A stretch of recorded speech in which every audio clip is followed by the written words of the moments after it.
Hello and good day. This is GMG Agri TV aka Boy Organic. Don't panic, it's organic. Let's go.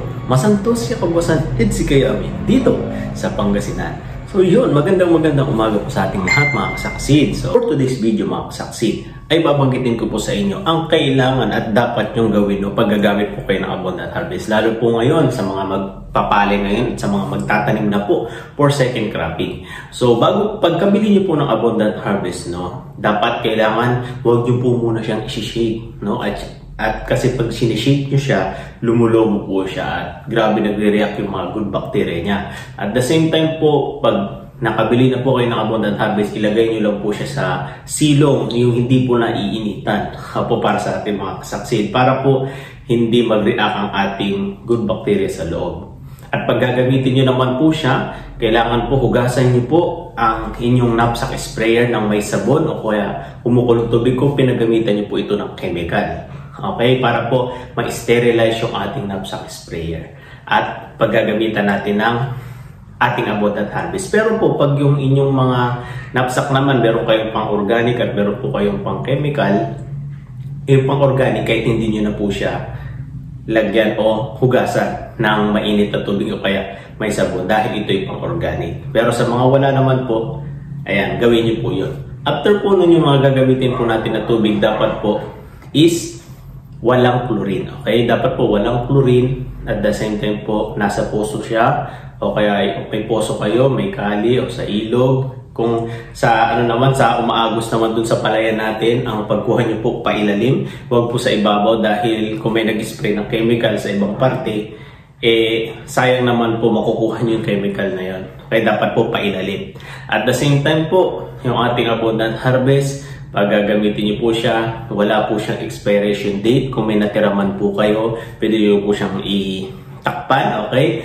At sabihin natin, kahit tumagal pa ng 3 years, wala pong problema. Wala po siyang expiration date. No? At sa timing naman po, sa pag-spray natin ng abundant harvest, kailangan po 5 to 9 lang ng umaga. Yan po lagi ko sinasabi sa mga orientation at sa mga farmers po na nakakausap ko. Para po, dahil pagtanghali ay nakasarap po yung tinatawag natin na stomata na kahit gano'ng kaganda yung produkto, wala pong mangyayari at walang epekto po yan pagtanghali kayo nag-spray.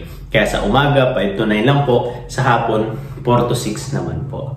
Okay, at the same time, sa timing sprayer naman po sa ating mga palay, no? Sa ating mga palay, dapat po sa pagtatanim ng palay natin, meron po ako nabanggit na technology ni Pastora naman po ang kanyang ginamit, no? Pero sa company naman po, kay Abundant Harvest naman po sa palay, every 15 days po yung interval hanggang matapos. Okay, tapos sa gulay naman po every 7 days. Yan sa mga nagugulay naman natin dyan. Every 7 days. Pero ang sabi naman po ni Kagawad, Tessie, ang ginagawa nila is alternate daw. So abono, next week, abundant harvest, sunod abono, tas next week. So alternate po sila ng ating abundant harvest at yung abono nila. Okay, sa palay naman po, mas the best malagyan nyo po siya sa pagpupunlaan nyo po, no? Dito, for example po sa pagbababad po ng binhi, yan yung pinaka-importante. Tapos, pag naibabad nyo na po siya, pwede nyo po yung pinagbabara nyo, pwede nyo po siyang ilagay dito sa ating punlaan o kaya sa land preparation po para hindi po sayang yung ating abundant harvest na gagamitin. At yun, sa mga kasaksid natin na nagtatanong pa kung ano nga ba yung o saan makakabili ba ng abundant harvest. So dito po, ililink ko po dito sa my description. Pwede nyo pong i-click yung ating link dyan sa baba sa FB page o kaya sa TikTok po natin yan. Meron din po tayo dyan. Pwede po kayong i-click yung link po dyan or tumawag po sa number na nandyan sa baba, no, para sa mga naghahanap. At announcement po natin, no, by next week, ayan, mapapalapit na naman po ang ating pagbablog, no, with Pastora. Dahil i-interviewin naman po natin siya sa mga nagtatanong na farmers from start talaga, no, start to harvest. Ayan, mga kasaksid, start to harvest na proseso na ginawa namin doon sa ating demo. Yun yung data na kukunin natin kay Pastora para meron po kayong masundan pagdating ng second cropping. Ayan. Maging sa pagmamais po, ayan, pwede po kayong pwede po siya sa mais. Sa mga nagtatanong, sir, pwede ba ito sa mga mais, sa sibuyas? Yes po, pwede po siya sa lahat. Kahit anong season po ng inyong tanim, ay pwede po si Abundant Harvest. At makakatulong po siya para makatipid po sa inyong mga abono.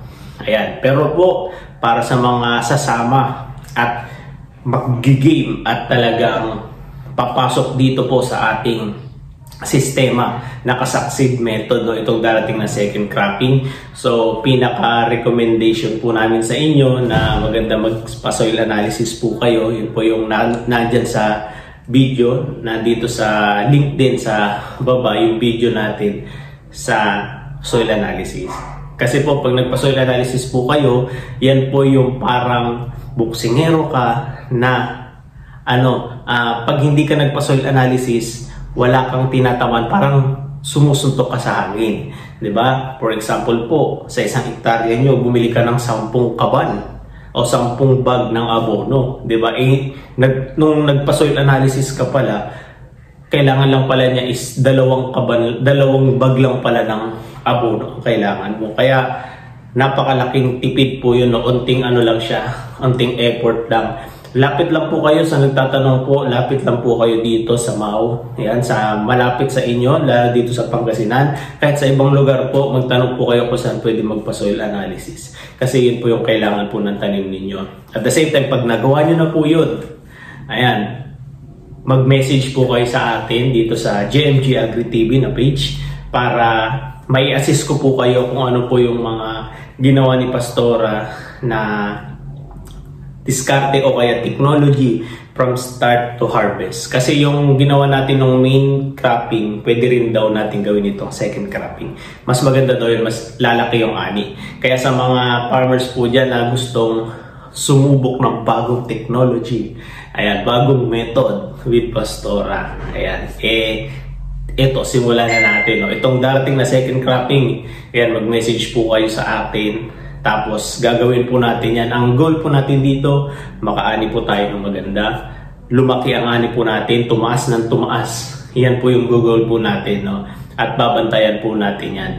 At isasama rin po natin sa vlog natin lahat ng mga katanungan, di ba? Ng mga sa inyo, mga kasaksid, mga katanungan po ninyo na sasagutin po natin sa abot ng ating makakaya. Okay, sa lahat ng mga natutunan po natin, ibibigay po natin sa inyo yan. Ayun. So, yun. Maraming salamat po mga kasaksid. At see you po, no? At mag-message lang po kayo sa mga farmers na gustong sumubok ng kasaksid method. Ayan, yan ang gagawin natin. So, kung nakatulong po sa inyo itong video na to, mag-comment lang po kayo ng kasaksid method. Ayan. Sige po, mag-comment lang po kayo ng kasaksid method kung nakatulong po sa inyo to. At the same time po, please, paki-like, paki-share, and paki-subscribe na rin po yung ating YouTube channel sa mga bago po dyan. At kung nakatulong po sa inyo itong video na to, kung napanood nyo po ito. At yun, maraming salamat po. At update na lang po tayo. Mag-update na lang po tayo sa FB page sa mga kasaksid natin na mag-i-start ng second cropping na kasaksid method ang gagamitin.